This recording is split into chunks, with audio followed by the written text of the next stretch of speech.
accusé par une femme de 23 ans de lui avoir imposé une sodomie lors d'un rapport sexuel, l'acteur Harry Habitant avait été mis en examen pour viol en novembre 2021.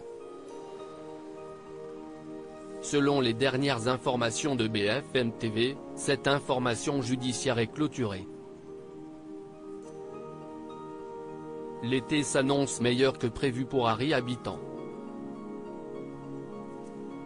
Alors qu'il était devenu un incontournable du 7e art et enchaînait les rôles aux côtés des plus grands, la carrière de l'acteur a pris un coup lorsqu'une affaire de viol a éclaté et l'a rattrapé.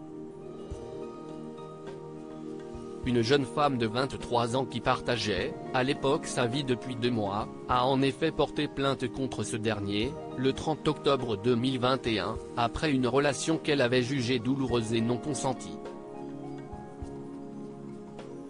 Entendu, au moment des faits, par le 1er district de la police judiciaire de Paris, dans le 17e arrondissement de Paris, celui qui avait été soutenu par ses pairs avait été mis en examen et placé en garde à vue, mais avait toujours tout nié.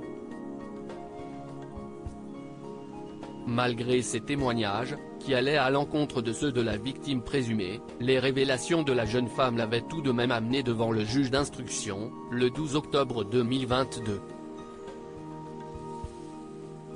Harry Habitant avait, ici, été confronté, pendant 5 heures, à la jeune femme, dont le témoignage accablant avait été révélé publiquement. L'affaire accusant Harry Habitant de viol clôturée mais le mercredi 19 juillet 2023, plus d'1 an et demi après le début de l'affaire, la juge d'instruction chargée de l'enquête pour viol visant Harry Habitant vient de le placer sous le statut de témoin assisté comme l'annonçait Le Parisien. Ce nouveau rebondissement signifie que l'enquête n'a pas permis de renforcer les graves indices concordants initiaux, pouvant ainsi laisser penser que l'humoriste de 49 ans avait abusé sexuellement de la plaignante. À l'issue d'une information judiciaire de près de 2 ans, la justice a considéré que les éléments du dossier d'instruction ne justifiaient plus la mise en examen d'Harry Habitant, a, par la suite, réagi Caroline Toby, l'avocate de l'acteur. Et seulement un jour après ce revirement de situation dans la procédure, 2 juges d'instruction parisiennes ont clôturé jeudi 20 juillet 2023 l'enquête pour viol comme l'annonce BFM TV.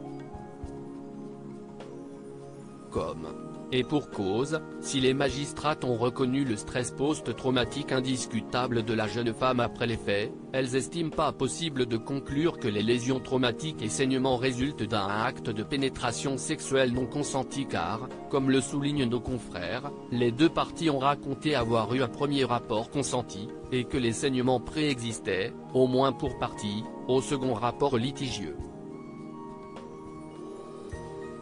Une nouvelle plainte déposée ce vendredi 21 juillet, une première affaire qui pourrait être du passé pour le père de 3 enfants, Léna, Romy et Nettie, mais une deuxième pourrait s'ouvrir.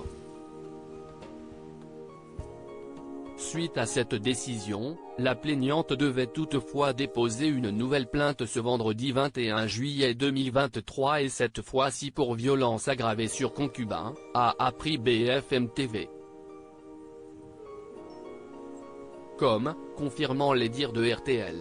Ma cliente souhaite déposer une plainte autonome correspondant aux violences aggravées dont elle a fait l'objet dans la nuit du 30 au 31 octobre 2022, a indiqué son avocat, Meharache Darambarche. Alors, affaire à suivre.